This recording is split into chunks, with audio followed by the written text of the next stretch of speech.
Bu jang Islomning to'liq dominantligi bilan o'tgan jangga qaysi hayratlanardi, chunki juda ham ko'pchilik buni 50 ga 50 jang bo'ladi deb o'ylagan edi.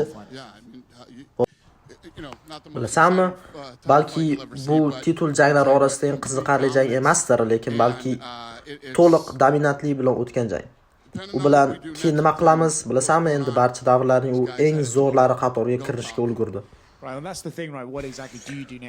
Va u bilan keyingisi nima bo'ladi?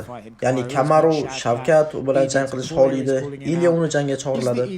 Hozir Ilya va Islom jangi ham qilishing kerak bo'lgan jangmi yoki Ilyani 155 poundda saqlab uni bir necha barobar Kamarni himoya qilish xohlaysanmi? Hozircha to'g'risini aytsam bilmayman. Bu yerda nima eng yaxshi bilasanmi? Bizda ko'plab nomzodlar bor. Va Islom nimani xohlashiga bog'liq hamma narsa. Ya'ni u shu vaznda qoladimi yoki 155 poundga o'tadimi? Hozircha bilmayman. Va Dana, UFC'da eng uzun g'alaba Anderson Silvaga tegishli va Islom bu rekordga yetib keldi. Bilasanmi, shu bilan birgalikda sportda aql bovar qilmas ishlar bo'lmoqda, ko'zga qo'l tiqishlar, diskvalifikatsiyalar va shunga o'xshash narsalar. Shu narsalar ichida Islomni bu rekordni yangilashga sani fikring qanaqa? Bilasanmi, Habib oldimga keldi va kamarni taqsam maylimi deb so'radi, baqirdi. Va men ha dedim. Va Islomning yelkalari bo'ylab qo'ydi. Va o'ylashimcha Islom kamarni taqish davomida jangda olgandan ko'ra ko'proq jarohat oldi deb o'ylayman. Va bilasanmi, men Habibga aytdimki, men 20 yoshimdan beri shu sport ichidaman va juda ham ko'p narsalarni eshitaman. Bu bola chempion bo'ladi, uni qiladi, buni qiladi, lekin shu vaqtgacha hech kim hali birorta aytgan narsasini bajara olmagan.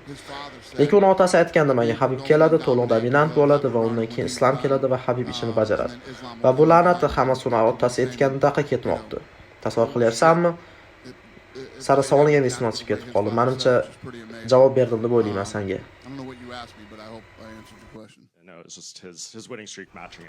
Men aytdimki, u Silvani rekordini buzdi. Bunga nima deysan? Bilasanmi, bu bola aql bovar qilmas ishlarni qildi. Vazn ko'tardi va ko'pchilik shu qator men ham juda yaqin jang bo'ladi deb o'ylagandim va u Jackni juda ham oson yengib qo'ydi.